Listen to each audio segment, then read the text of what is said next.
In October 2022, President Biden will open up applications for people to apply for up to $20,000 of student loan forgiveness. If you didn't hear the news until today, well, this is your PSA announcement. But I do want to make a very quick disclaimer at the beginning of the video. This is not a political channel. This is a career-focused channel. So what we're going to be doing is sticking to the facts, just explaining what this program is, and then of course talking about how that should be impacting you, your career, and any potential job offers that you have coming up. And the advice in this video may end up saving you thousands of dollars over your lifetime. So you're definitely going to want to stick to the end and click subscribe if you found it helpful.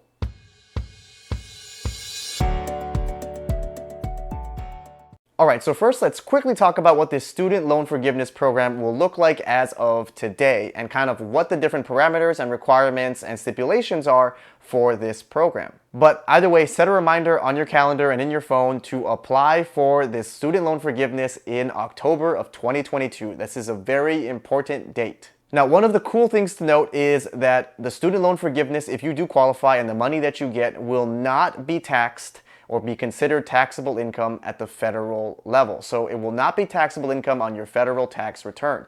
But some states may consider it taxable income on your state tax return.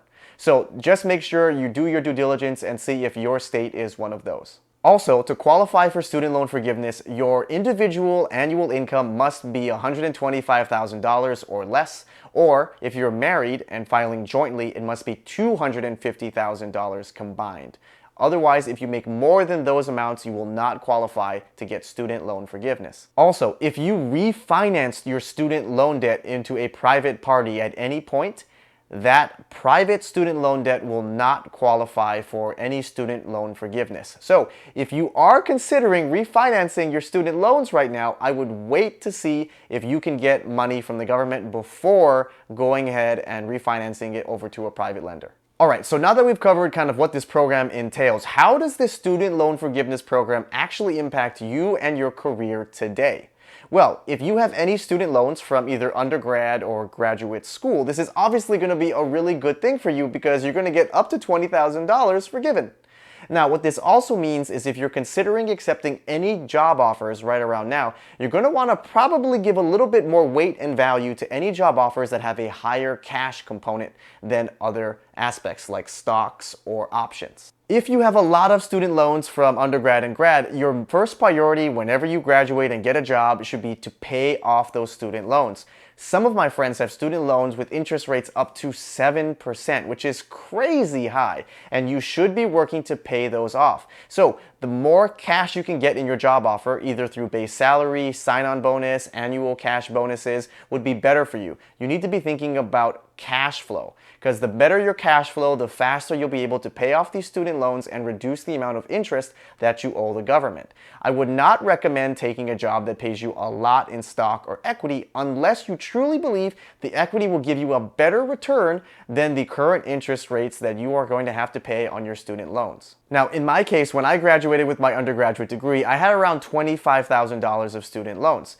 But I was fortunate enough to get a pretty nice sign-on bonus from my first job and employer. And I used all of that sign-on bonus as soon as I got it right into my bank account to start to pay down my student loan debt by a huge chunk. And by the time I finished my first year working, I was able to pay off all of my student loans. I also had some other savings and things saved up from my internships and other jobs before I graduated, but this should be a top priority for you. Getting a bachelor's or master's degree is expensive, and you don't want it to turn into a financial burden for you that will hang over you for the rest of your life. So you're going to want to budget and manage your finances appropriately. And if you're thinking about getting a graduate degree right now, I highly recommend you watch this video that I put up on the channel about which master's degrees are actually worth it today and will pay for themselves in 2022. Okay, so now let's talk about how I think this Biden loan forgiveness program will actually affect the current job market today. So the first thing I think that this is going to do for companies is that they're probably going to have to heavily consider changing their compensation structure and their compensation strategy and mixture. Companies are probably going to start to think about giving a lot more cash flow better offers, whether through higher base salaries, bigger sign-on bonuses, or maybe bigger annual cash bonuses. But that would also mean that companies may not be willing to give as much stock when you are accepting a role in industry.